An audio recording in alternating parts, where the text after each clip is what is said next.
Hello, Archie Dunlop here with Talking Astrology with Archie on Thursday, October the 31st, 2024. Happy Halloween! Yeah, it is Halloween. And so it might seem appropriate that in a video about astrology I would discuss this festival. Although, actually, from an astrological point of view, we may be looking at the wrong date.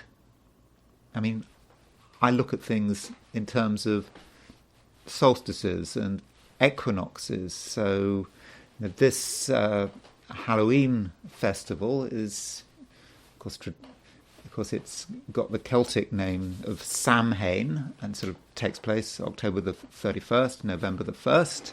And it's a cross-quarter day. In other words, it's between two quarter days, and those two quarter days are Michaelmas and Christmas. So we're thinking about solstices and equinoxes. So we have got September, if we think about it astrologically, and don't forget, from an astrological point of view, we're looking for exact times in a way.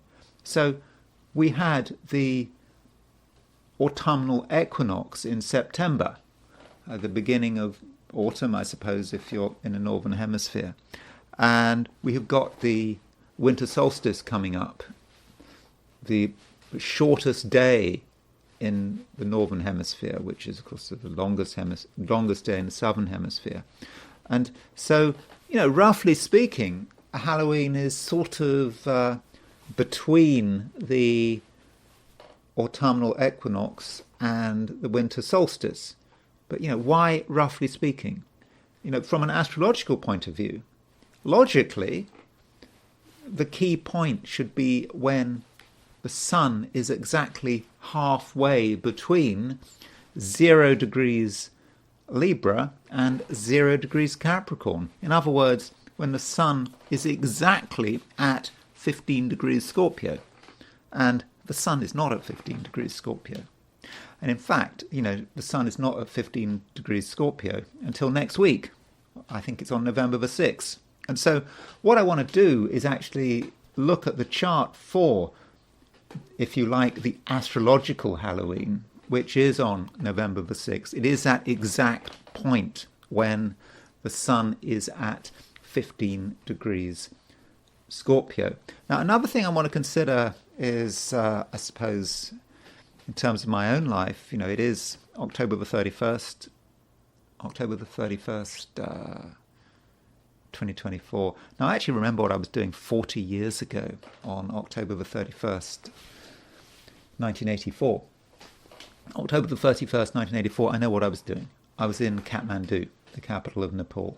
And I was listening to the radio, the World Service. You didn't have the internet, but you had the World Service, BBC World Service. You could keep in touch with what was going on. And then we got the news that Indira Gandhi had been assassinated. So exactly 40 years ago, she was assassinated. And as it happened, the following day, November the 1st, we had a flight booked from Kathmandu to Patna. Patna is this huge town in northern India, and it's a short flight. I don't know, it's about 40 minutes from Kathmandu to Patna. But going into India the day after Indira Gandhi was assassinated, that was perhaps not a sensible thing to do. But anyway, we took the flight, and later in the video, I'll be telling you about what happened, and I'll be telling you about Indira Gandhi's assassination from an astrological perspective, because unfortunately, it's in many respects was a really good example of astrology working. Anyway, let's look at what's happening today. So here is the astrology for today. Here's a chart set for noon in New York, and so October the 31st, 2024, noon, set for New York, and we notice the moon. Moon is at 29 degrees 16 Libra. In other words, it is on the verge of moving into Scorpio. And in fact, London time, it moves into Scorpio at 5:29 p.m. So, that is kind of, quite appropriate, isn't it? I mean, New York time, it will go into Scorpio at, because I think there's only a 4-hour difference now between New York and London, because I think, Europe, they put the clocks back, but not yet in the Americas. So at 1:29 p.m. The moon will be moving into Scorpio. I mean, that is, I suppose, nice from a Halloween perspective. Whether you're in Europe or America, not Australia and New Zealand. That takes a bit of time for. I don't think the moon won't go into Scorpio until tomorrow, but still, it's kind of nice. Halloween, moon in Scorpio. It's kind of what you'd expect, isn't it?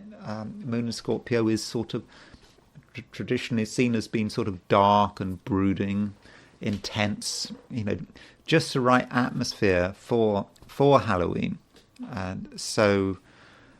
Okay, of course, it's not just about Halloween. It's perhaps about the way we feel. The moon has been in Libra, moving through Libra. Everything is nice and harmonious. It's about how we relate to other people. We want to relate to other people in a fairly civilized kind of way, and we want to be I suppose we want to make things as easy as possible for ourselves. Civilized conversation. But then moon goes into Scorpio, things do get a bit more complicated. And in fact, those first few degrees of Scorpio are theoretically the worst place for the moon to be. 3 degrees Scorpio. 3 degrees Scorpio is the point of maximum fall for Scorpio, because its point of maximum exaltation is 3 degrees Taurus. And of course, the moon remains in the Via Combusta. We now move into the Scorpio part of the Via Combusta. And the Scorpio part of the Via Combusta, remember, the Via Combusta is the part of the sky between 15 Libra and 15 Scorpio, or the part of the zodiac. So the moon going into the first half of Scorpio is difficult, it is unpredictable, things can happen. So, whatever you're planning today, as of yesterday, but perhaps even more so, don't assume necessarily that everything will go to plan. And then moon goes into Scorpio and we get the run up to a new moon. So tomorrow we've got a new moon, and that's certainly something that I will be discussing tomorrow.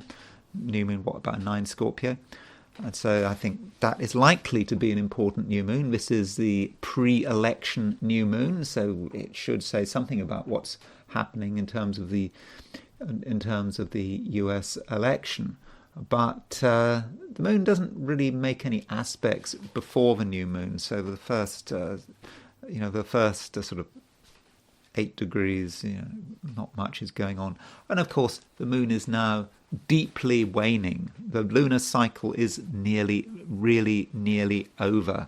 And, this Celtic festival of Samhain, which I suppose is seen as taking place on November the 1st, sort of October the 31st is sort of the eve of Samhain.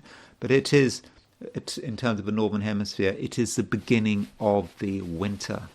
It has started, and it is essentially a winter festival, and so, it's the beginning. It's certainly getting colder. I have to wear more clothes, which is kind of annoying, and really. That's it. Yeah, it is a big deal that the moon is moving into Scorpio, but there's not a lot going on. Now, well, okay, that's not entirely true, because just before the moon moves into Scorpio, it makes a square to Mars and it makes a square to Pluto. In fact, we've got, can you see this T-square? it's quite it's in a way it's quite a dramatic T-square, because you've got Mars-Pluto opposition. That Mars-Pluto opposition now getting closer and closer. It's now Mars and Pluto only 1 degree. Only 1 degree is separating them, and so with Moon making the T-square, I mean, that is potentially quite a big deal. So when is the day when we're likely to see maximum Mars-Pluto? Well, it could well be today, with Moon making the square. So people are going to be under pressure. People are going to be taking things seriously. Issues of power: who's in control, who wants to be in control, who must be stopped. And a lot of people are going to be taking themselves very seriously. And, even once the Moon moves out of Libra into Scorpio, in the first couple of degrees of Scorpio, the Moon is still making a square to Mars and Pluto. So, a lot of us may feel that we are under a fair amount of pressure. Now, that is the horoscope for noon in New York. Always a good idea to look at it from a perspective of Sydney. Remember, Sydney, Australia, is just a representative of Australasia and Eastern Asia.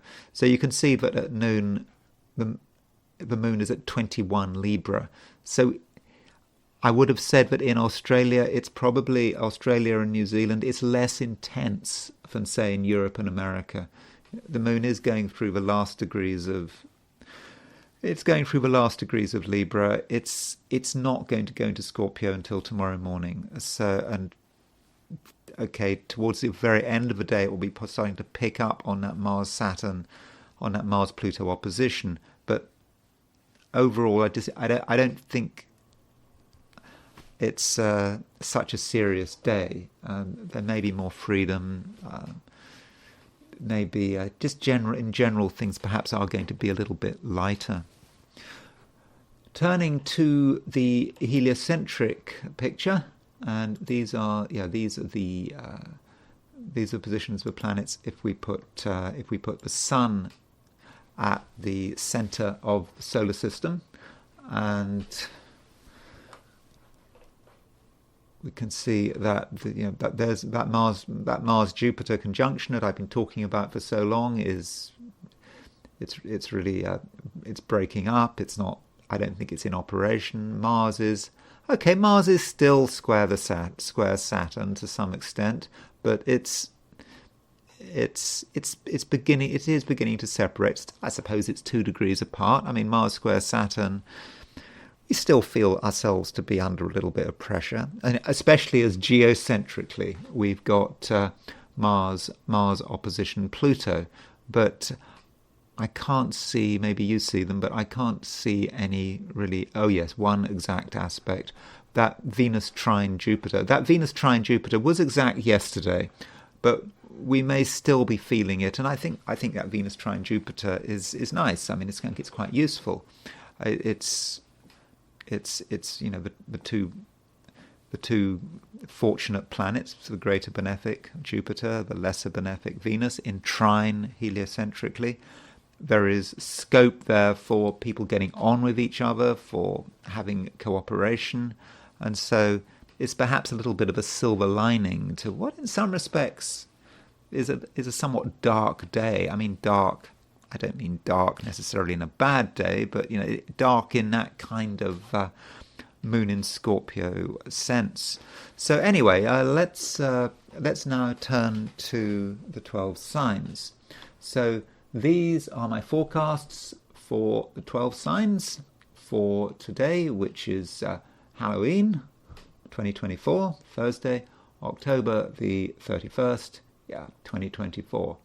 So let's get going. Aries, Mars is getting very close to an opposition with Pluto. I mean, it's getting really close now, and I would guess that you're starting to feel it.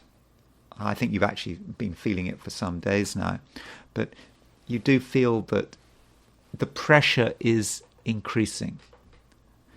You find that it's it's a situation where something has to give, maybe, and there may be a certain sort of zero-sum feel to it. Either you benefit or someone else does. Your gain is someone else's loss. Your loss is someone else's gain. Can everyone benefit? Maybe with Mars opposition Pluto, you take the view that perhaps not. So Aries, you may feel a certain sense of struggle, that everything is a little bit of a battle, and you could be taking things quite seriously, and things are made more intense by the fact that the moon is changing sign from Libra to Scorpio. So as the moon makes that sign change, it makes a square to Mars, and then it makes a square to Pluto.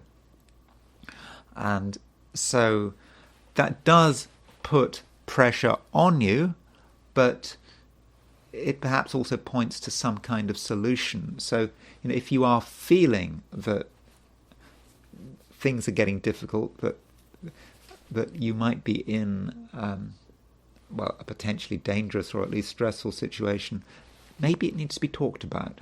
Moon in Libra. Moon in Libra might actually represent some kind of solution. So perhaps you need to explain what's on your mind. Be open, clear about what is bothering you. And it may be that once you get a better understanding of what other people think, and you let other people have a better understanding of what you think, there may be some possibility of, I won't say a resolution, but maybe you won't see things in such stark terms, winners and losers. It may not be necessary to take that kind of view. Also, Aries, I do think that there's something that needs to be said. Just continuing on this theme of other people, and perhaps other people might represent a solution. You have comments to make, and you do feel that it's important that people listen to you. Your view matters, and for some reason you're not entirely comfortable about talking about your particular view. Normally Aries is a sign which is very open, doesn't mince its words. But today there's a little bit of reticence, but I don't think you should be reticent. I think that there is something that people do need to hear, Aries, and I do think that you're in a position to deliver the message. Now, with the moon moving from Libra to Scorpio, this does mean that, over the next few days, you are going to be quite focused on your own power, or indeed your lack of power. Your perceived lack of power. And of course, we've got the build up to the new moon. And I'll be talking about the new moon in detail tomorrow, about how it might affect you. But things may remain quite intense for the next few days. And I suppose, Aries, it is a time to be taking yourself seriously. Taurus, the moon is changing sign, and it is moving out of Libra into Scorpio. And so with the moon moving out of Libra into Scorpio, there may be a sense in which you have to perhaps pay some attention to certain other people. People do matter. You have to sort of consider their likes and dislikes, and you also have to consider, what role they have in your life, and also whether or not that role is useful. So it really is a time to ask yourself questions about certain people. They may have been around for a long time, they may have become almost part of the scenery, but maybe they've outlived their useful purpose, and perhaps you need to start to consider ways in which you can distance yourself from certain people. I mean, I'll be talking about this in greater detail when I talk about the new moon, because there is a new moon tomorrow in Scorpio, in your opposite sign, but it is a build up to a new moon, and I think that you can feel a lot of this. And also it might occur to you that in terms of people and your contacts, you're at a stage, possibly, Taurus, when you need to be in communication with more people. It shouldn't be about a single focus. And I know there's a temptation to have a single focus because the moon is about to move into Scorpio, but ideally you should have different people you can talk to in terms of different situations. And the more people around you, the more people you're in contact with, the better, and the more comfortable you're going to feel. And I do think that you are going to be feeling a little more comfortable in one sense, because Venus is starting to separate from a square to Saturn, and so with that Venus square Saturn, you may have felt that there was something getting in the way of your free-flowing communication. Something was preventing you from expressing yourself in terms of certain other people. And now that Venus is moving away from Saturn, it might be making things easier, and so the flow of communication is it's not so pressurized as it used to be. Yeah, there was pressure, and you didn't feel that you could fully express yourself. But I think you can do now, provided you are able to interact with the right people. There are lots of different people around you. Some people are useful, some people are not so useful, and it's a time when you can make that choice. And I suppose, Taurus, that's really all there is to be said. I think that there's so much more going on tomorrow with the new moon, and I think I don't want to say much more about the moon moving into Scorpio until tomorrow, when I discuss that new moon in detail. Gemini,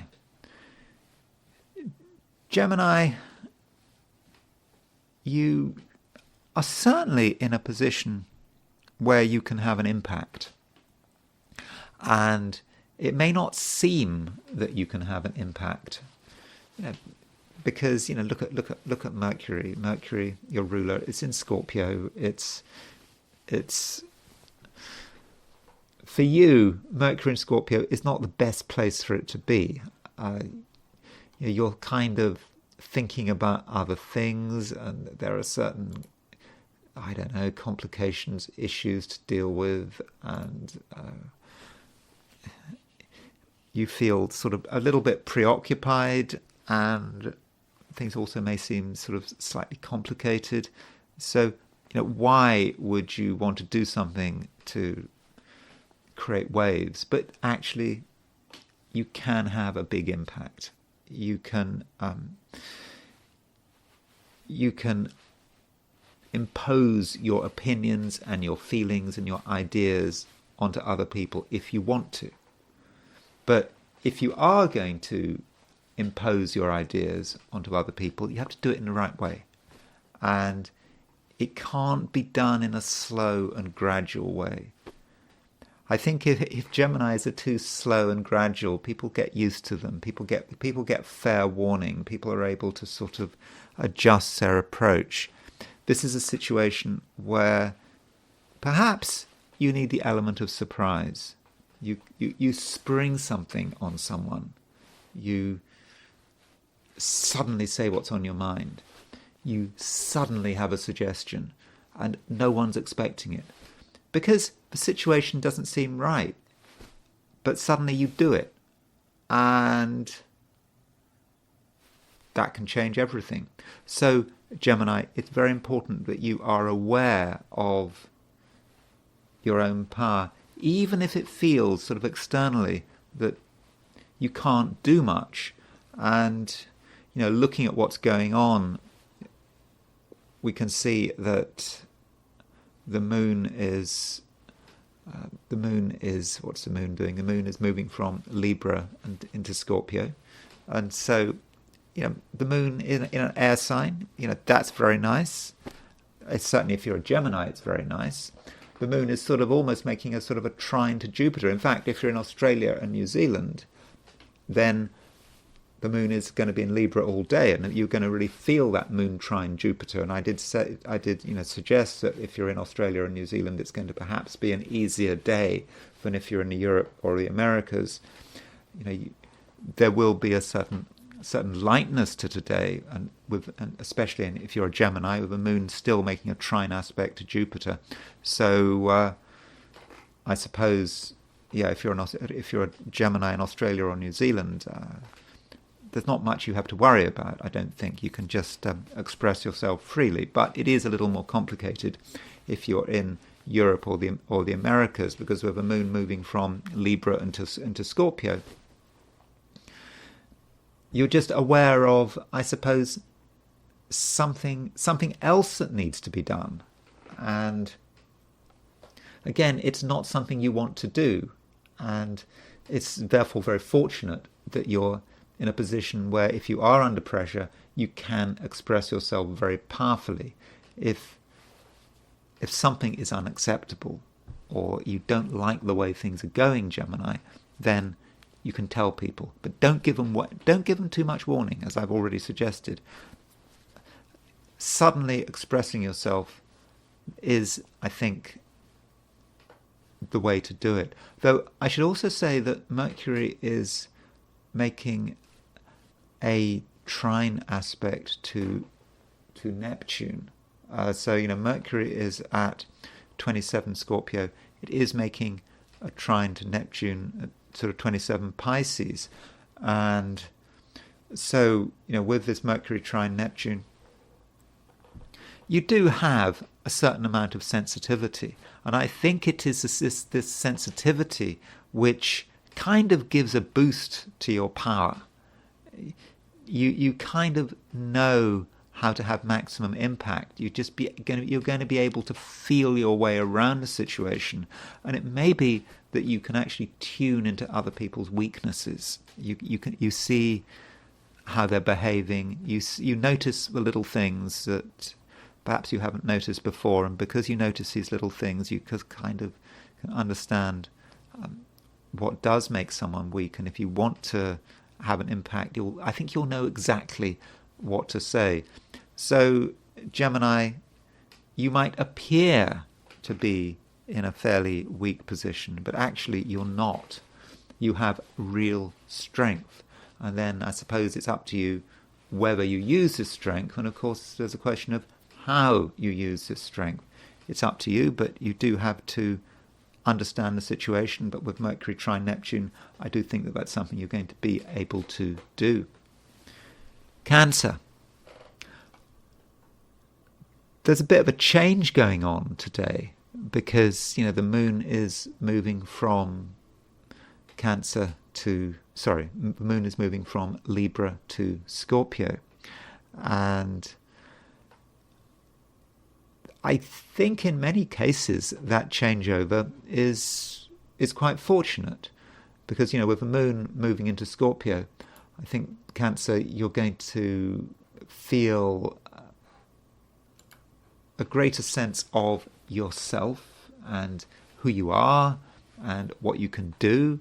And moon moving into a water sign, it may not be to everyone's taste, because moon in Scorpio, it has a bit of a bad reputation. But I think for you, moon moving into Scorpio should make you feel more comfortable, and I think will make you feel sort of stronger, more creative, and just more aware of what you can do. But perhaps what really matters, Cancer, is the changeover. The changeover from Libra to Scorpio. as the moon changes over, it makes a square to Mars and it makes a square to Pluto. And there may be moments today, okay, it could be tomorrow morning if you're in Australia and New Zealand, there could be moments when you just feel that things are really heavy, really intense. You know, that is moon square Mars, where you're perhaps aware of what annoys you, what makes you angry, and then moon makes a square to Pluto. In a way, that could make you even more angry, but it also gives us the idea that you can actually do something about it, you know, through your emotions and through the expression of your emotions. You can really get people to listen to you and to take you seriously. And you know, it's not a time for shouting, it's just a time for very seriously, very clearly expressing your displeasure perhaps, or your annoyance, or telling someone how you want things to be. And you know, this moon square Mars, moon square Pluto may say something also about your attitude to your home and your family. You may feel, when you look around your home and the way you're interacting with your family, you may feel that things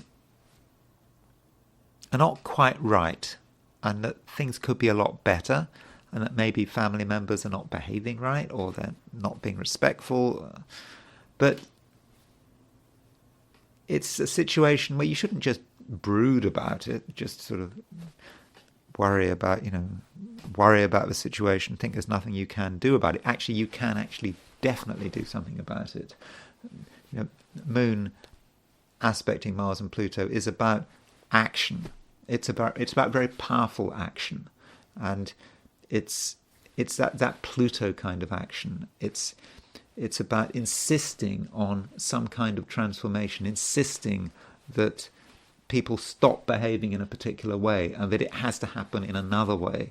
And so in that sense, I think that moon squaring Mars and squaring Pluto does actually give you a huge amount of power.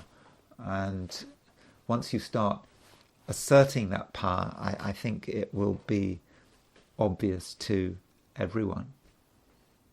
Leo, we have the moon moving through late Libra, getting ready to move into Scorpio, and so we're on that Libra Scorpio cusp, and it may herald some kind of a change. It may be a time, for example, when you feel that you do need to take yourself and your interests more seriously, and it may be that there are certain aspects of your world that have just become a little bit too much. You know, you've tried to have an impact, you've been successful up to a point, but really there's only so much you can do.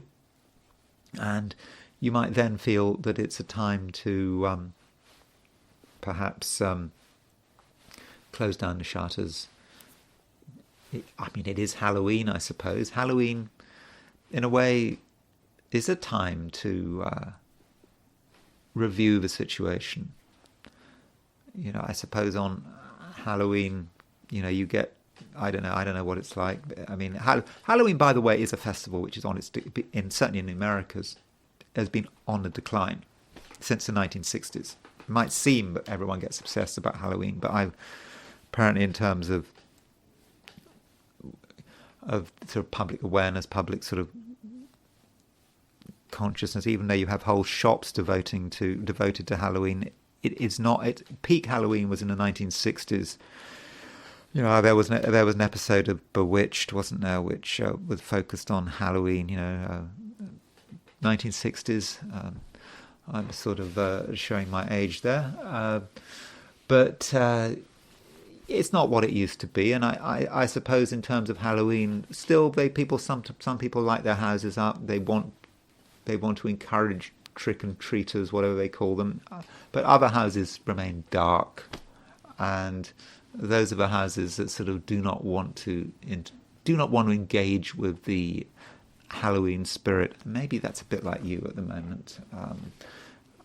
It may be Halloween, but you may not be in a Halloween mood. And I understand that Leos, they like attention. They sometimes like dressing up, Halloween gear and all that kind of thing. But maybe this year, certainly less than other years, you perhaps want to sort of retreat, which is of course quite a Halloweeny thing to want to do, isn't it?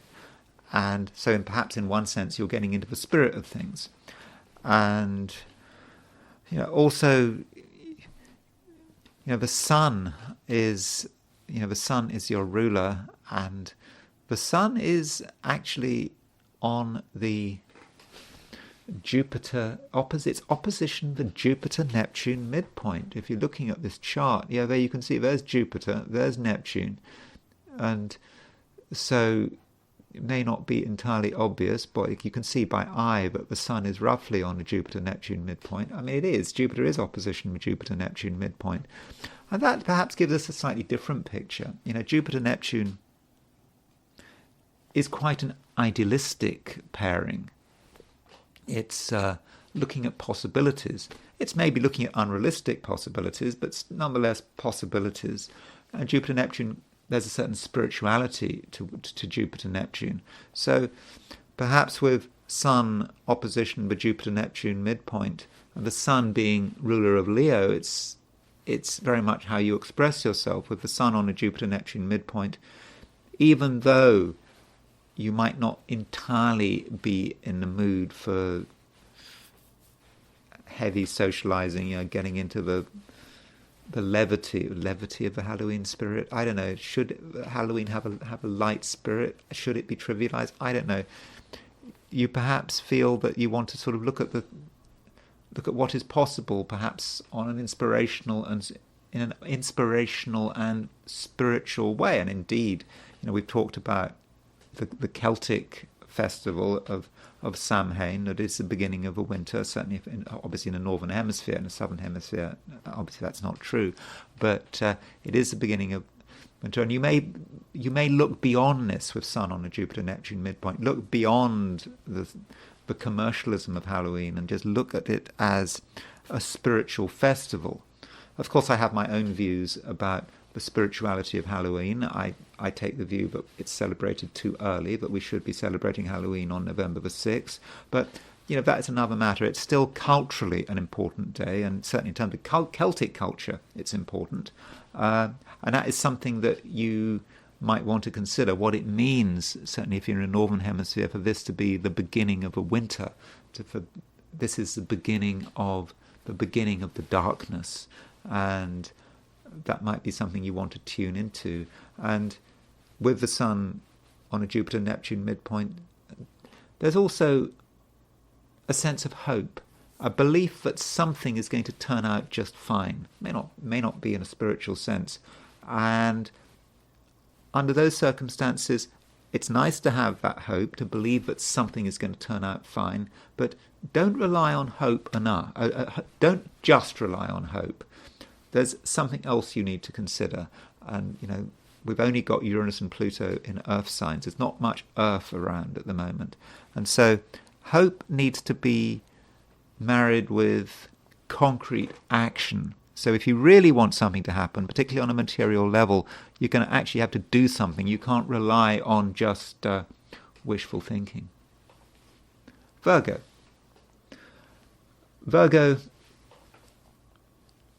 the focus, I suppose, has to start with Mercury. Mercury, of course, being your ruling planet. And Mercury is making a trine to Neptune. And I think that trine between Mercury and Neptune could actually be pretty good.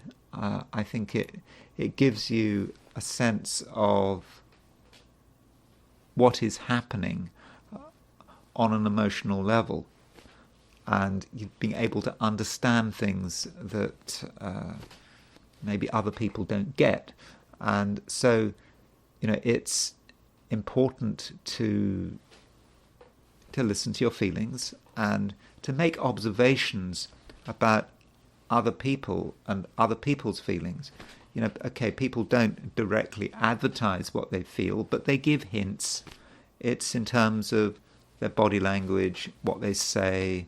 I suppose we could be thinking about telepathy, but I don't think we can necessarily assume that there is telepathic interaction going on, although there could be.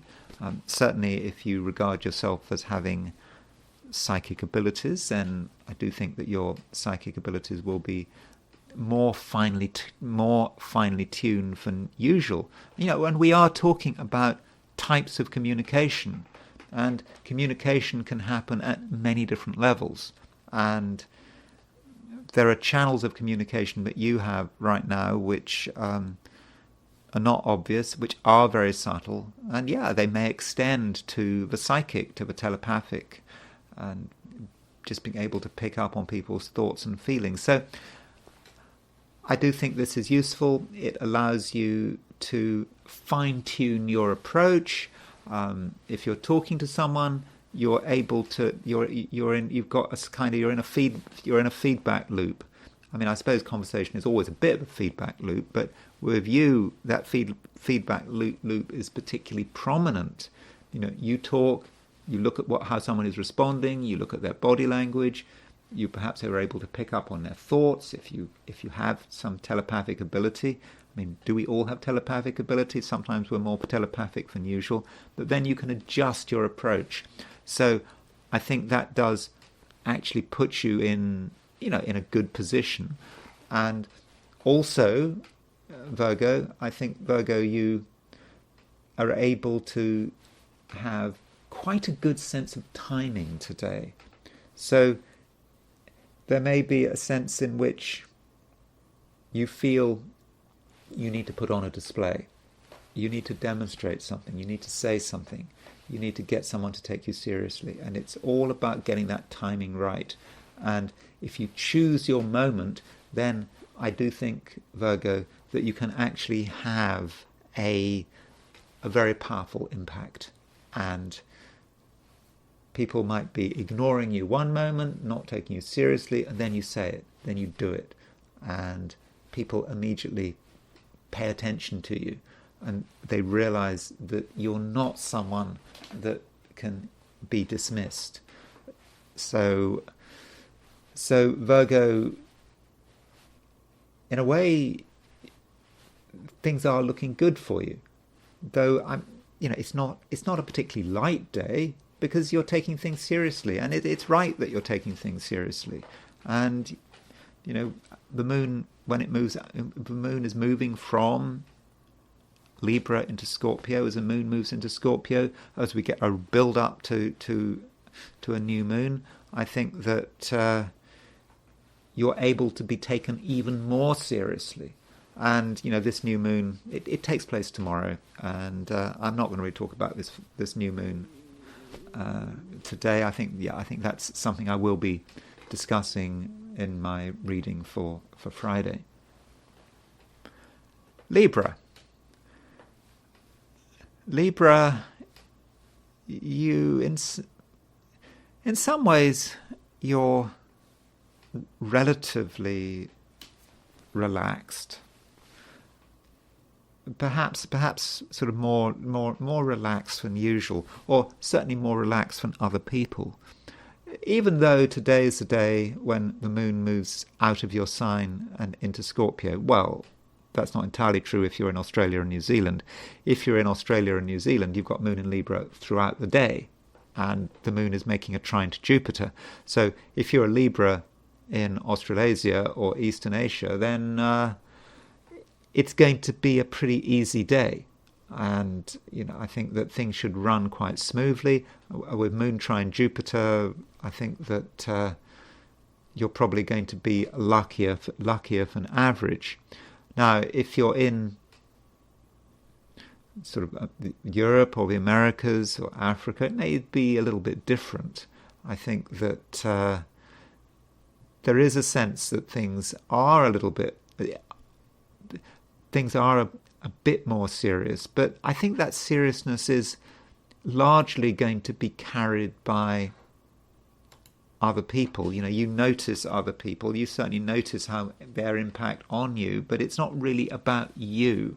And in terms of you yourself, wherever you are in the world, I think that you're going to be able to relate to a wide range of people. I think it's a time when you can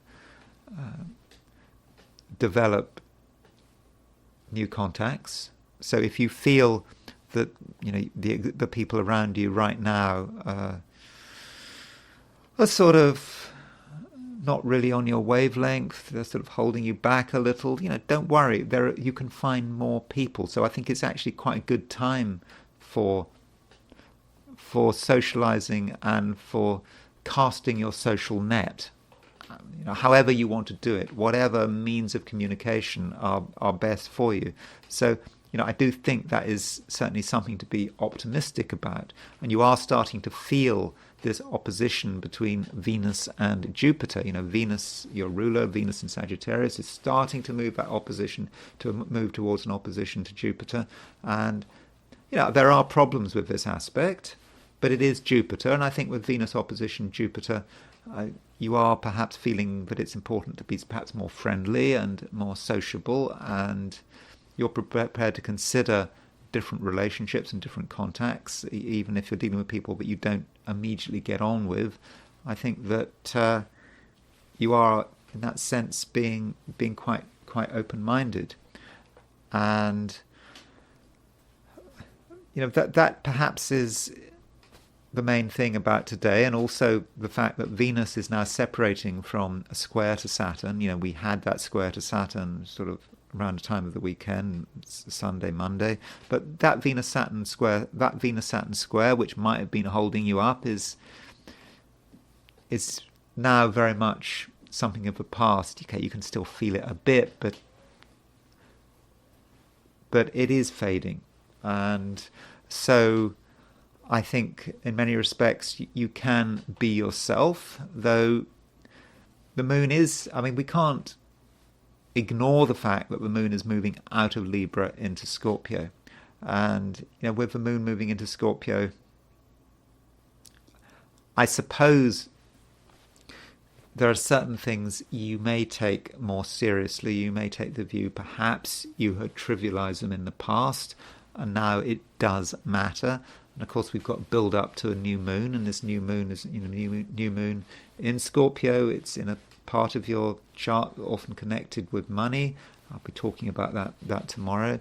But also with the moon moving into Scorpio, if you are working, or if you have a business, or indeed if you are in any way high profile, wherever you get noticed, you start to realize perhaps that things are more complicated. So, for example, if you go into work, you have to deal with people like employers or employees. If you run your own business or whoever, you can just feel that things are a little bit more complicated than usual. There's a certain emotional edge to things which you're starting to be aware of, especially late in the day. Okay, it might not be until tomorrow if you're in Australia and New Zealand, but I don't think it's anything to worry about, but I think it's something just to be aware of, because that might be a good way of sort of preparing yourself for something happening, maybe over the next day or two. You can just be ready, because emotionally you are starting to pick up on it. But overall, Libra, I don't think it should be too bad a day, and I think that if you make an effort to make the most of other people, I think you could be pleasantly surprised. Scorpio. Scorpio Mars is your ruler, and Mars is now getting very close to an opposition to Pluto. I mean, it's now within 1 degree, and I think the Mars-Pluto opposition becomes exact on Sunday. But Mars is at the moment moving very slowly, and so you're going to feel that something is happening, but it's okay. It's not fast. Your own responses may actually be slower than usual, because Mars is moving slower and slower and slower. It finally goes retrograde on December the 6th, so slowly moving towards its Mars opposition Pluto.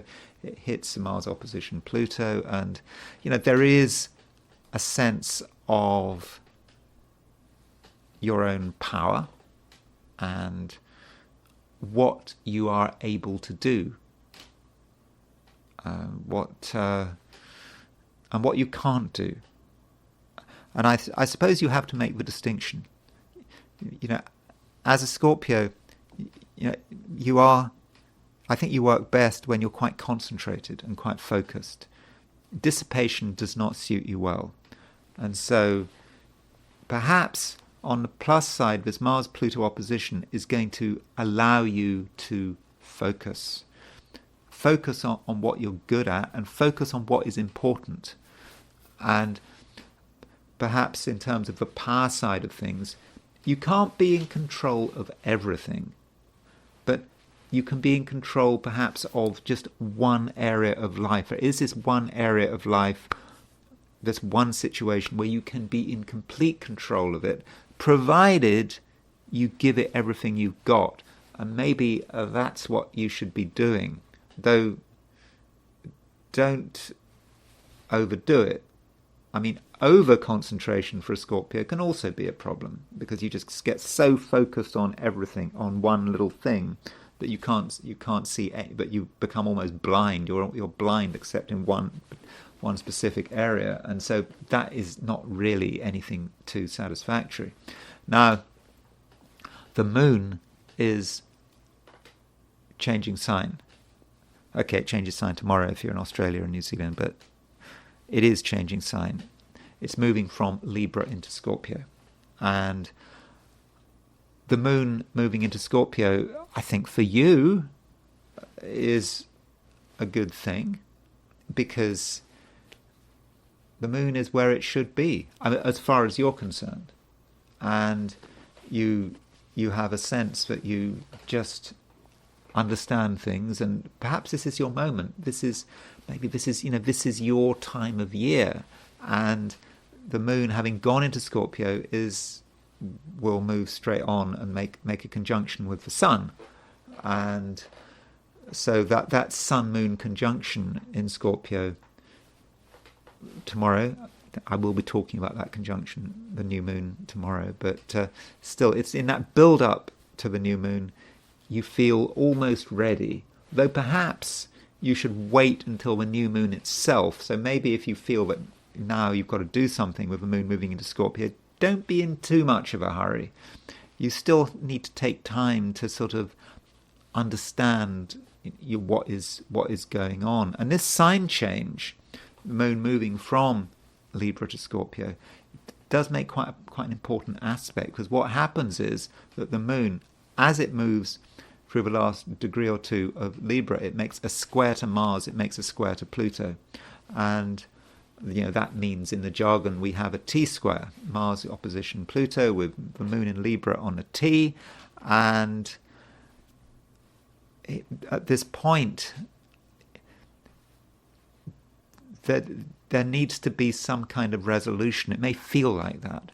It may feel that something has to give, because this Mars-Pluto is really building up. It's getting strong. It's okay. It hasn't reached peak, but at some level you have to do something.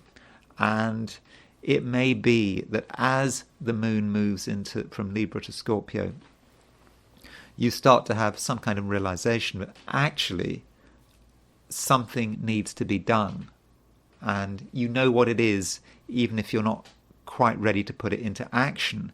And at the same time, you may just feel also that you have something important to say, that people need to listen. And if you do have something important to say, Scorpio, then I think it's going to be very important that you do say it at the earliest opportunity. Sagittarius. Sagittarius, it's a strange time for Sagittarians. You know, we've got all this stuff moving into Scorpio. You know, well, we've got Sun and Mercury in Scorpio. We've got the Moon moving into Scorpio, and you know, Scorpio is the sign just before Sagittarius, and of course you already have Venus in Sagittarius. I mean, Venus in Sagittarius is like the advance guard, the sort of reconnaissance mission into Sagittarius, and you feel that things are getting better. You've got Venus in the fire sign, and of course you've got Venus in your own sign, so you certainly know that things are improving. But at the same time, you can still see that there are certain complications to worry about. Okay, maybe not to necessarily worry about them, but at least to notice these complications.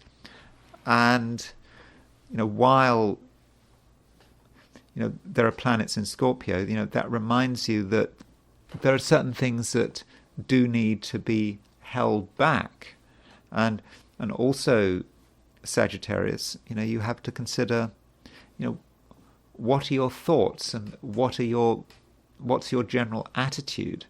And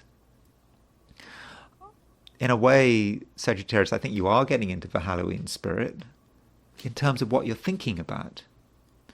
I think that Sagittarians are having quite deep thoughts, and you're not holding back in terms of what you are thinking about. I think that you're able to think about things that in many cases are not pleasant. You're maybe even thinking about possibilities that are not pleasant. I mean, you may be thinking about what can go wrong. And I suppose it's always good to think about what can go wrong. Even if there's little or no chance of the worst scenario actually happening, it's a good idea to think that way. It's also a good idea to have suspicions, provided they don't get out of control. And I think many Sagittarians are going to be more suspicious than usual. You're not going to trust people just at face value. Many Sagittarians actually are quite trusting. They do take things at face value, because Sagittarius is fundamentally a fairly honest sign, all things being equal. But at the moment, I think you do have concerns and suspicions. And so if you meet someone for the first time, I don't think you're going to necessarily trust them. Even if you know someone very well, you may not be prepared to trust them. And I think it's a good thing that you aren't particularly trusting. I'm not saying that anything bad is going to happen, but I just think that a suspicious nature could actually serve you very well. Now, how suspicious you are and how you relate to everything may depend to an extent on your time zone. I think if you're in Australia and New Zealand, it may be a bit different. I think that probably things are easier and not sort of more free-flowing if you're in Australia and New Zealand. That's because the moon is going to be in Libra all day, and it's going to be trine Jupiter. Jupiter is your ruler, so moon trine Jupiter is it's not going to be such an intense day.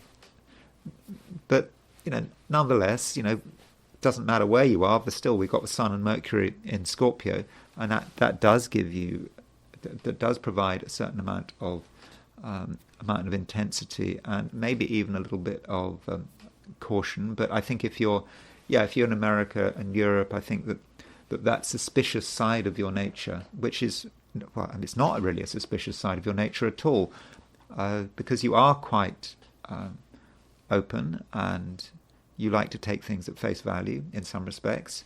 if someone says something, you're inclined to just take that at face value. But yeah, your suspicions could become quite strong. And it's good to have suspicions, provided you don't take them too far. And also, Sagittarius, don't assume that people don't know. There may be things that you believe are really, are a complete secret, and but people actually know your motivations. I'll give you an example. I'll give you a very trivial example of this. I was in the 90s. Completely trivial. I went to an astrological meeting in London, and my teacher, the woman who taught me horary astrology, Olivia Barclay, and she was a Sagittarius, and she was at the meeting. And I gave someone a lift to the meeting. I was in a car, and then I had this issue, and I took her to the meeting. Then I got really concerned about money and parking, and I noticed that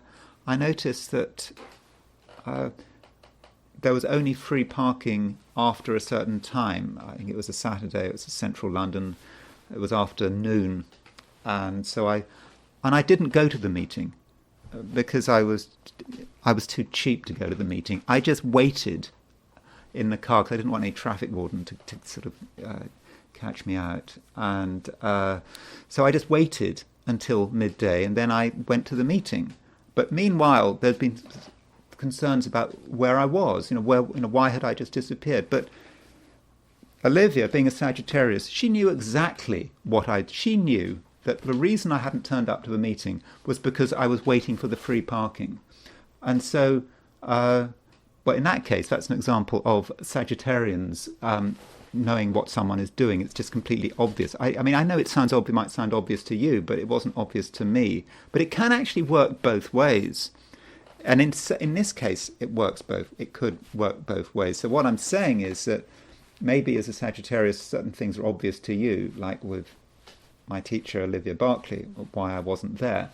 But it can work in the sense that you think your motivations are private, that no one knows about them. But actually, people do know. And so if you think you're keeping a secret, Sagittarius, or that no one knows what you're thinking, no one knows what your motivations are, perhaps you should think again, because some people, they know you very well, and they know what you're up to. And trying to keep a secret, even if it's your private thoughts, you might think no one knows. That other person does know about what you're thinking. So do bear that in mind. And maybe it's a situation where there's no point in keeping something secret. You're not telling somebody something, and maybe you should tell them. Of course, not if it's really important, something you really must keep secret. I don't know, like a password or to your bank account. I'm not talking about that kind of secret, but something that someone should know. Then maybe you should just tell them, because perhaps they know anyway. Capricorn, you feel that you understand things, and you know that things just can't stay like this forever. And it's not necessarily a case where you feel that you have to bring about some big change. It's just more about a change that is going to happen. It's going to develop sooner rather than later, and you understand it.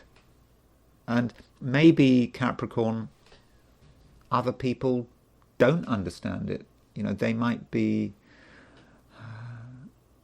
deluding themselves, and you in some respects might be the first one on the scene, the first one who understands, and it's just going to take time for other people to understand. So perhaps you need to give them time, but in the meanwhile you can tell people what you think. You can perhaps give warnings. So if you do have to give warnings today, now might be a good time to start. At first, people might not listen to your warnings, but keep going, keep talking.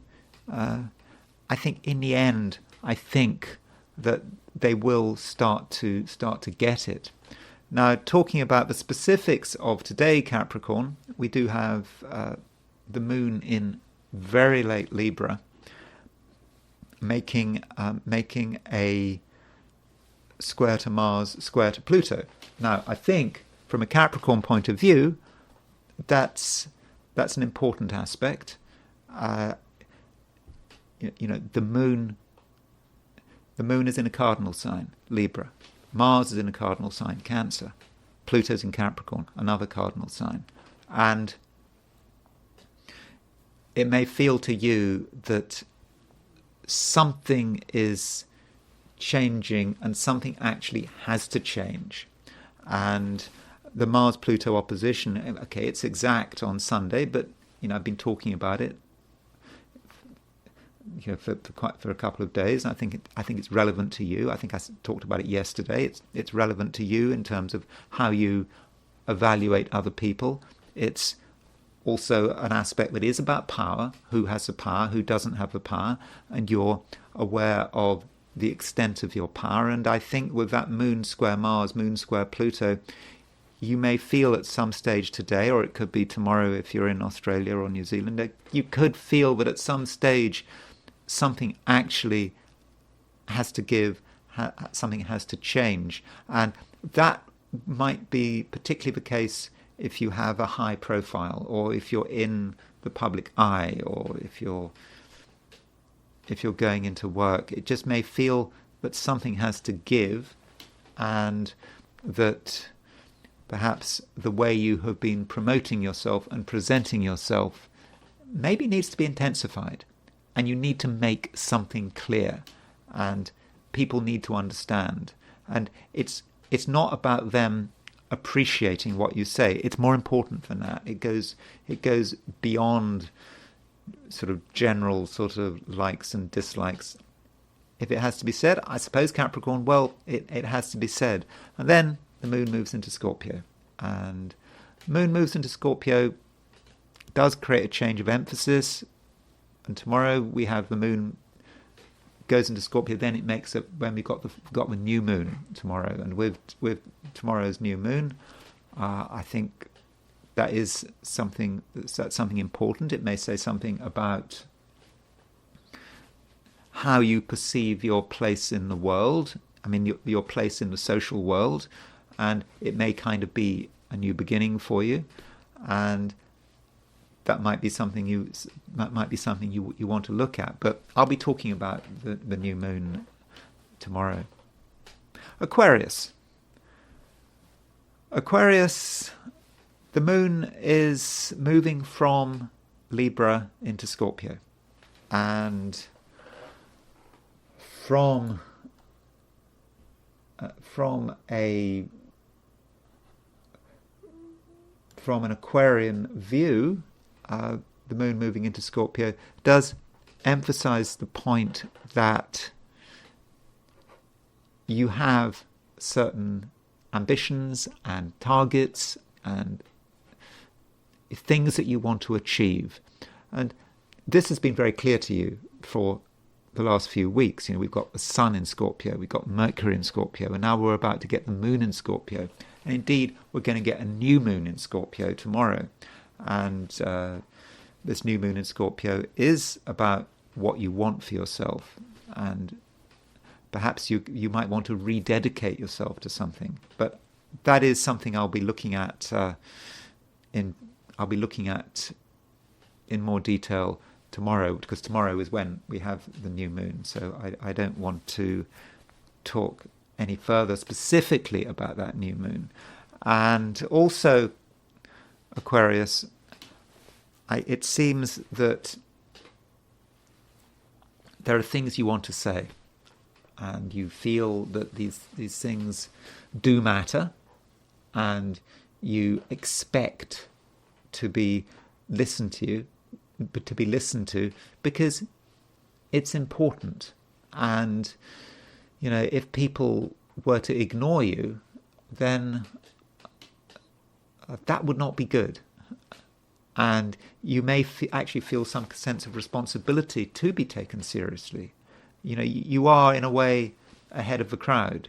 You can see things that other people don't see. Sure, they'll see it in the end, but by the time they do see it, it might be too late. So, Aquarius, if you really feel that something has to be said, then I think it's important that you tell people about it.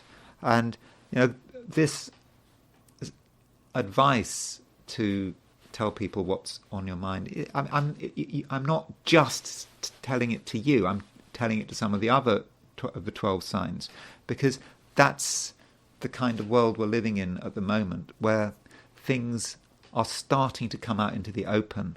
They weren't in the open before, but now they are coming out into the open. And some people are beginning to realize this, and they're starting to have, I think, a sense of responsibility, and that perhaps is your responsibility.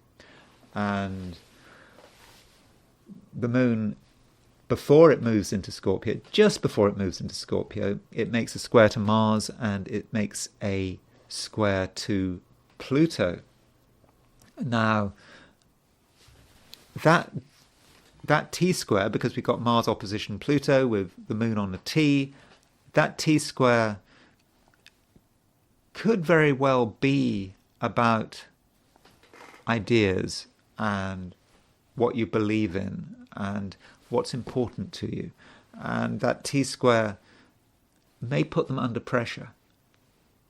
And you may be asking yourself whether what you believe is actually useful anymore, because you might be starting to see the consequences of what you believe, and are your ideas actually borne out in terms of what you're seeing? And there may be a mismatch here. And so it may be that for some Aquarians, this opposition between Mars and Pluto with moon on the T is perhaps giving you the idea that maybe you've got something wrong. You thought you had it right. You thought everything was in place. You thought you could explain everything. But then you see an exception to the rule. And then you see another exception to the rule. And maybe a third exception to the rule. And that might suggest, Aquarius, that in terms of your own ideas, it might be a time when you maybe need to go back to the drawing board. But that's good. I mean, it's always important to be able to change your mind and change your ideas, because, that's how we, I suppose, grow as people, and I suppose how you grow as an Aquarian. Pisces, your thoughts are going in lots of different places. There are few things that you're not able to think about and not able to consider. I mean, some of these things are exciting, but other things are maybe a little bit disturbing. Things that you'd prefer not to think about, but still you're thinking about them anyway. And I suppose this is intensified by the fact that Mercury is trine Neptune. Remember, Neptune is in Pisces. It's in your sign. It's still there. It doesn't move out of Pisces until next year. But Mercury is trine Pisces. Mercury is trine Neptune. And so with Mercury trine Neptune, your thoughts are going here, there, and everywhere. And in fact, if you listen to what other people are saying, you'll realize that actually their thoughts are going all over the place as well. So there are a few things that can't be explored, at least on a mental and intellectual way. And I do think that you're going to be sort of more aware than usual of things that are not pleasant, and some of the things you think about, you kind of would prefer not to think about them. I mean, we all get that, don't we? I mean, we think about something and we just don't want to think about it, but we just have to think about it and we have to pursue it, and it's just not nice. I suppose you don't want to become obsessed with a bad thought, because a bad thought, what's the point? It doesn't get you anywhere. It's more about perhaps taking something that is difficult and just exploring it, and perhaps asking yourself how you can resolve it. And maybe you'll become aware of something going on that you didn't really want to be aware of. It would be nice to look the other way, but you can't look the other way. And perhaps because you're aware of something, you might be able to find some kind of solution, because solutions are possible. And I suppose, being a Pisces, you have access to this sort of great ocean of things, and there are few things that you miss. And so maybe by becoming aware of something bad, you can do something to resolve the problem, or at least to mitigate it. Now, the moon is changing sign today, or it could be tomorrow if you're in Australia or New Zealand, but the moon is changing sign. It's moving from Libra into Scorpio. And I think that sign change is good. It could be useful. And don't forget, we've got to build up to a new moon, because tomorrow we've got the new moon in Scorpio. But with the moon changing sign, I think that you're going to be able to have a wider view of things, a view that perhaps you hadn't been fully aware of. I mean, you're always aware. You're aware of everything at some level, but perhaps you hadn't been consciously aware of it. And so the moon moving into Scorpio may give you enhanced awareness. And just before the moon moves into Scorpio, it makes a square to Mars and a square to Pluto. So it's like, just as you start to become aware of something, there may be a small sense of tension and crisis. You feel that things aren't moving, that they have to move, and something has to give. And then the moon moves into Scorpio, and you do get that movement, and suddenly things start to become a lot clearer. And then as you move into the new moon, I think that from a sort of an ideas perspective, that new moon can actually be quite a new beginning for you. But we'll talk about that tomorrow. And having done the forecast for the 12 signs, I want to look at today from the viewpoint of the I Ching. So I asked the question, what is Thursday going to be like for those watching the I Ching section of this video? And the first hexagram I got was hexagram number 15, which is modesty. Now that sounds a very understated kind of hexagram, doesn't it? Modesty. We mustn't draw attention to ourselves. We certainly shouldn't be boasting. We should just accept ourselves, accept the world we're living in, and just be calm. And it's not a time for arrogance. And certainly that is all true. But with modesty, we might be tempted to think that means that we shouldn't do anything. We shouldn't say anything. We shouldn't complain. And that's not what modesty is about. Modesty is just about keeping our ego in check, understanding perhaps that we're not special. We're just another human being, no better, no worse than anyone else. So that's certainly the right attitude to have. But we have 4 moving lines. So there's quite a lot of moving lines here. And these moving lines seem to represent a kind of an escalation. And we have the second line moving. And that really is about modesty. We don't have to shout. We don't have to tell everyone what's on our mind. We can just slowly have an influence by being ourselves, and that is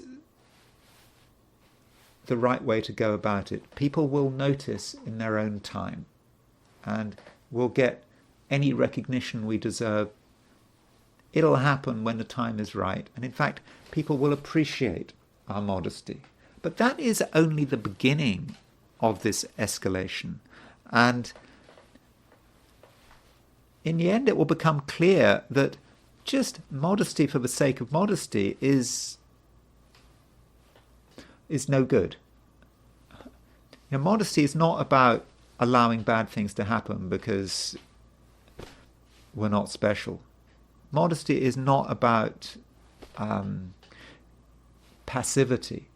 And it seems that at some stage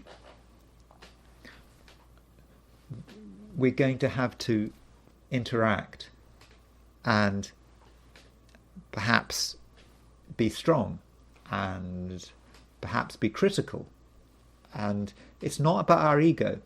Sometimes people are critical because it makes them feel good. Their ego is offended, so they have to criticize someone. They have to find some small thing that's wrong with them. Now, that is certainly immodest. But there are other times when it's not about ourselves, it's not about our ego. We see something is wrong and we have to say that something is wrong. And in a way, that is modesty, provided we are keeping our ego in check. And the whole thing escalates further. It does seem that there is as we move to the 5th and the 6th lines, which move, because we've got the 3rd line moves, the 3rd line moves, the 5th line moves, the 6th line moves, and we're getting more of a sense of conflict and seeing something that really is wrong, and we know it's wrong and it's not right, and it's not about modesty. It's not about our egos. We just have a responsibility to act. And by the 6th line, it's getting really extreme. Because by the 6th line, I don't mean this literally, by the way. The I Ching is actually suggesting that we consider invading our neighbour. Or rather, perhaps invading a neighbouring country. It's actually encouraging us to take aggressive action against a neighbour, or what it really means is a ruler who is no longer fit to be a ruler. So I don't know what that means in terms of what's going on in your life, but someone needs to be challenged. And perhaps we even need to take a position of leadership to challenge someone who is ruling badly. And it's not about our ego. We're doing it out of modesty because we're just here. We're at the service of the community. We're at the service of society. This is why we're doing it. We're not doing it for ourselves. And so in the end, something needs to be confronted, and we need to perhaps be the one who does the confronting. Maybe other people can't deal with it, but we have to do it because it's our responsibility. And we're not trying to get praise, we're not trying to get attention, we're just doing it because we have to do it. So we've got all those moving lines. So we move to a second hexagram, and we move to hexagram 59. The hexagram 59 used to come up quite a lot. We haven't seen it for a bit, 59. So we got hexagram 59, and this is a hexagram, and dispersion is about just washing everything away. Everything needs to just go, and it's the power washer, just washing everything away. And so we may be talking about people who have perhaps thrown around their power. Don't forget the Mars-Pluto opposition today. A lot of people throwing around their power. Perhaps it all needs to go, and everything needs to be cleared out. And we may feel that it's like a storm. We may feel that we're caught up in the process, in this storm and the rain, and I think it is starting to rain here. I think there's 4 days of rain here in Washington State, or Western Washington State, or so I've been told. But we all get caught up in the storm, and it seems a bit of a disaster.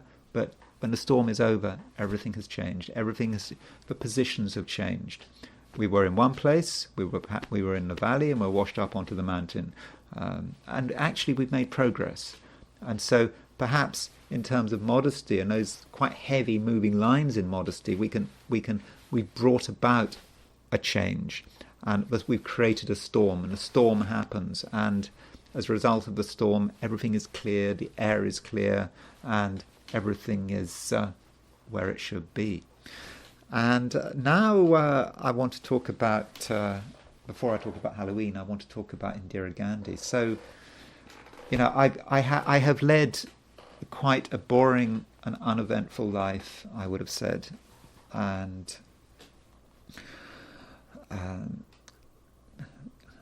not much has happened.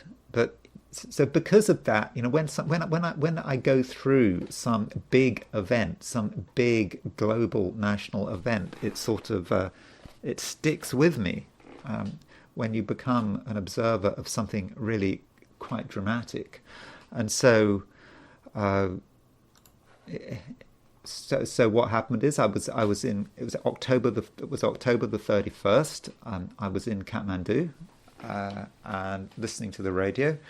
And we heard on the radio that Indira Gandhi had been assassinated, and we had a flight the next day, November the 1st, from short flight from Kathmandu into Patna. I mean, we could have gone by bus to India, but Indian bus rides, 12-hour bus rides, they can be a bit exhausting, and so we indulged ourselves by taking a plane from Kathmandu to Patna, sort of 13 hours on the bus, 40 minutes on the plane.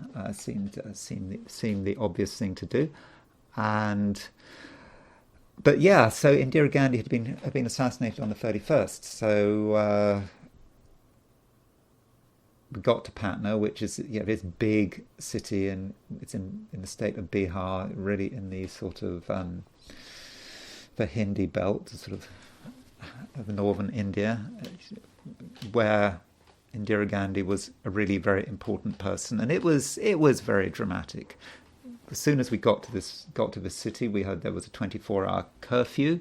The foreigners were supposed to stay in the station for their own safety, apparently, but we didn't want to do that. We didn't want to, staying in the station just seemed really tedious, just spending all that time in Patna station.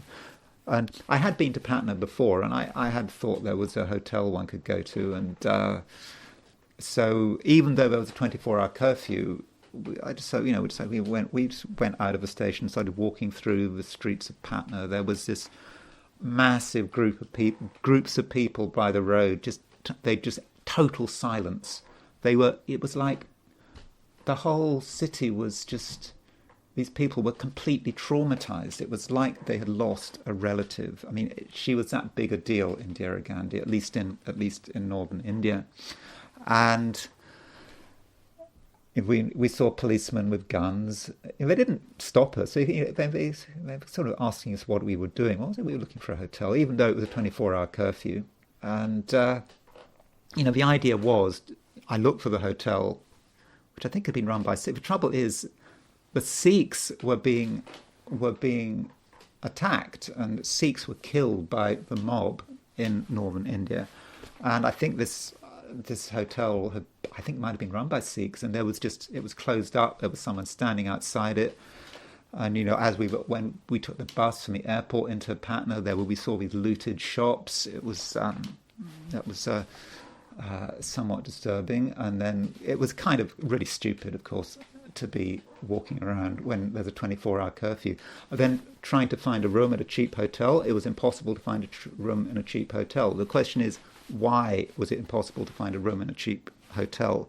Of course, the reason is quite disturbing, because who was going to be blamed for the assassination of Indira Gandhi? Yes, she was killed by her Sikh bodyguards, but it might be the case that they might blame foreigners in general. And I think, I might have got this wrong, but the owners of cheap hotels didn't want to take the risk of having foreigners staying with them in case the mob kind of got annoyed and started looking for foreigners. And so they did it, I think, to protect their own establishment. But you could find a room in an expensive hotel. And so that was, we found a relatively expensive hotel, and they were quite happy to give us a room.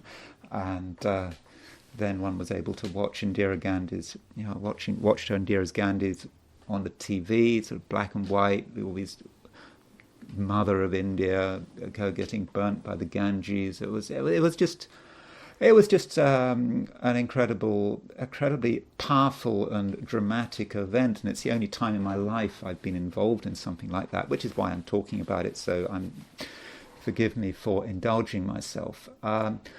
So as far as Indira Gandhi's actual assassination is concerned, well, let's start off by looking at her chart. I mean, I've looked at her chart before, but I think it's a chart that does sort of illustrate astrology, I believe, very well. So here's her chart. And I think what stands out to me in terms of someone who was assassinated is that she's got Uranus on a descendant. Uranus on a descendant can be really dangerous. Louis XVI had, who was guillotined in the early 1790s, he had Uranus on a descendant. And I think there was a 19th century astrologer who described Uranus on a descendant. I can't remember his name. I think it might have been Simonite. He described Uranus on the descendant as death by the mob. I mean, okay, Indira Gandhi wasn't killed by the mob. She was killed by her bodyguards. But still, there is that risk of something bad happening. There is a risk of assassination. And in terms of the context, that she had just ordered, I mean, there'd been sort of a Sikh independence movement in the Punjab, looking for this land, sort of Khalistan, and I think in the previous June, the Indian they'd sent, was it troops or police? I'm not sure. Can't remember which, to go through the most holy sort of temple in Amritsar, the capital of Punjab, and that was considered to be a sort of sacrilegious. And I don't think many people in the Sikh community didn't forgive her, including her bodyguards. So, as far as the transits with her assassination is concerned, so here on the outer wheel we have the positions of the planets at the time of her assassination, and I suppose what stands out is the fact that at the time of the assassination there was a Mercury-Saturn conjunction in Scorpio, and you can see that she's got her IC at 1745 Scorpio. So Saturn was exactly conjunct her IC when she was murdered, and also Mercury. She's got her ascendant at 20, her ascendant at 20 degrees,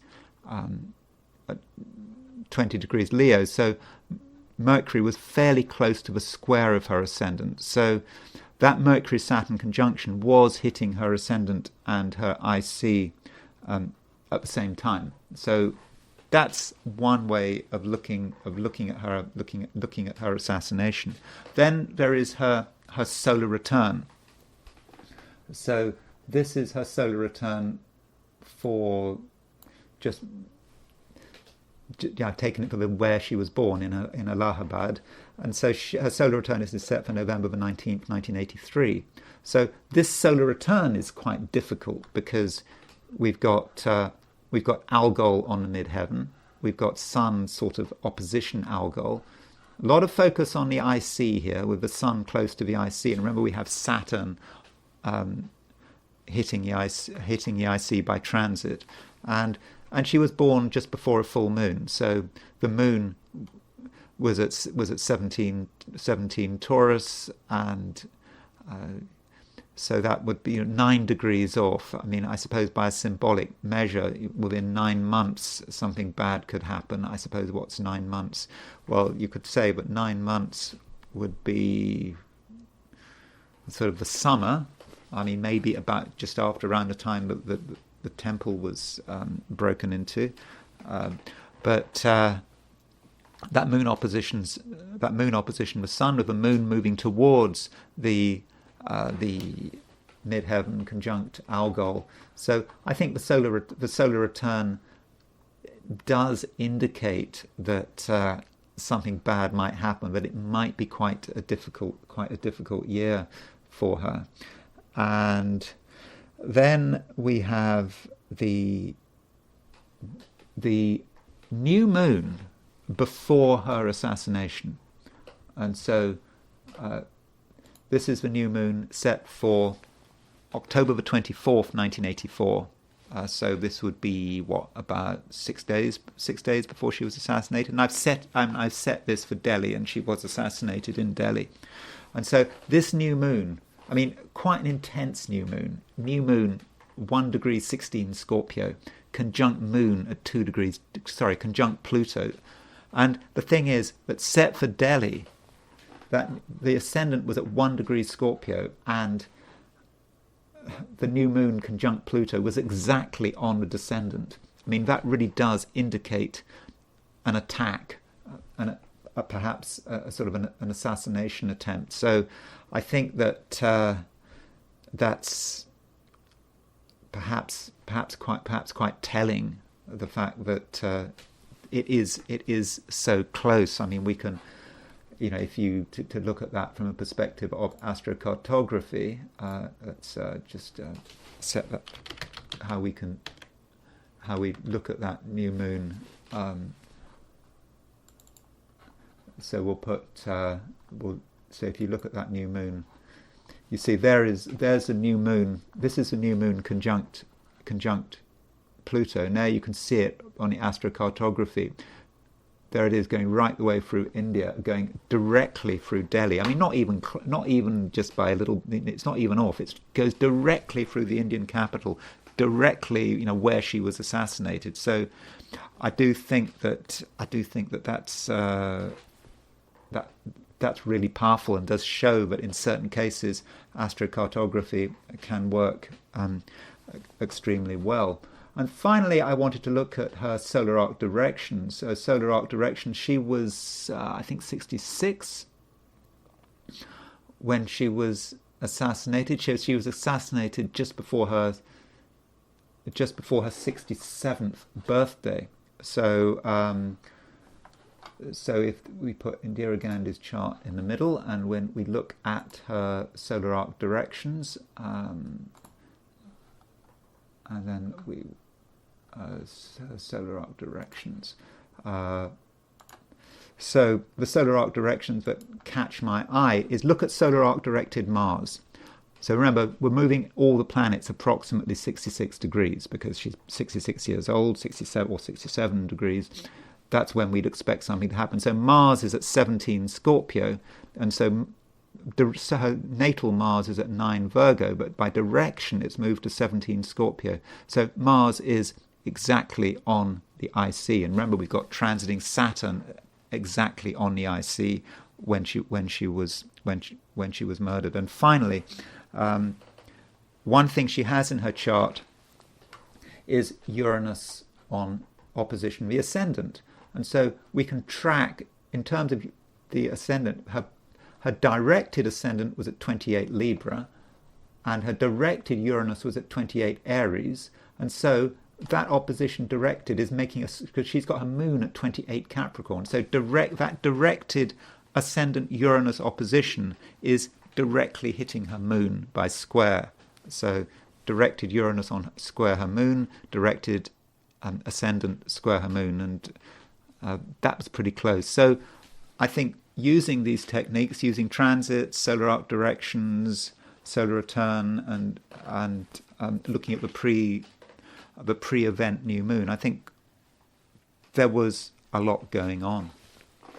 And finally, I want to look at Halloween from an astrological perspective, because logically the big event should be halfway between the equinox in September and the solstice in December. So you have the autumnal equinox, sun moves into Libra. Its hours of day and night are equal. Sun moves into Libra. Then we've got the winter solstice, when the sun moves into Capricorn. In the northern hemisphere, that is the shortest day. So you would have thought logically, I mean, if you think about the quarter days, like Michaelmas and Christmas and Midsummer, really they should be exactly on the cardinal points. They're not on the cardinal points. They're a few days afterwards. But logically, if we take it from an astrological point, they should be. So that means that Halloween should be halfway between 0 degrees Libra and 0 degrees Capricorn. At that halfway point is 15 degrees Scorpio. So if we look at the point where this is, it's actually, I've set this to Washington DC, why not? True Halloween, true astrological Halloween is not on October the 31st. It's on November the 6th. And it's actually got a time. It's at 5:20 p.m. in Eastern Standard Time. That's when the astrological Halloween is. And so I would argue that you can set a chart up for that precise moment. Look, when the sun is exactly at 15 degrees 0 minutes Scorpio, you can set up that precise moment. And that gives us an idea about perhaps what the next few weeks are going to be like, or the next 6 weeks until the winter solstice. So this chart is actually quite dramatic, set for Washington. Look, we've got Uranus on the ascendant, pretty close, and we have got Pluto on the midheaven and Mars on the IC. And so, to my mind, the astrological Halloween, in terms of the United States, it could be rather difficult. By the way, just for fun, this is the astrological Halloween set for 1941 and Washington DC. This was set a month before Pearl Harbor. Neptune's exactly on the midheaven.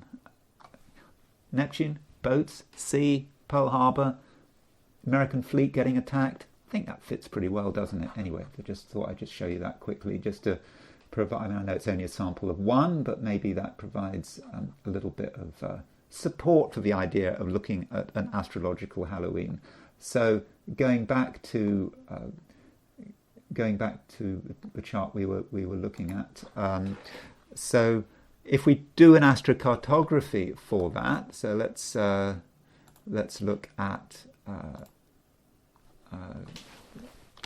We will look at not just the United States, but we will look at what I think would be a good idea to look at the United States. We'll look at the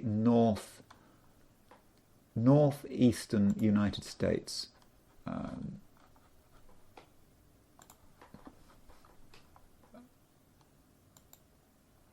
So there's the northeastern United States, and what's hitting what at the time of the astrological Halloween. So you can see there's the Mars Pluto there's a Mars-Pluto opposition. So Pluto on the midheaven, Mars on the IC, sort of going through western Pennsylvania. There's Uranus on the ascendant, actually going through Pennsylvania. We've got 3 lines going through Pennsylvania here.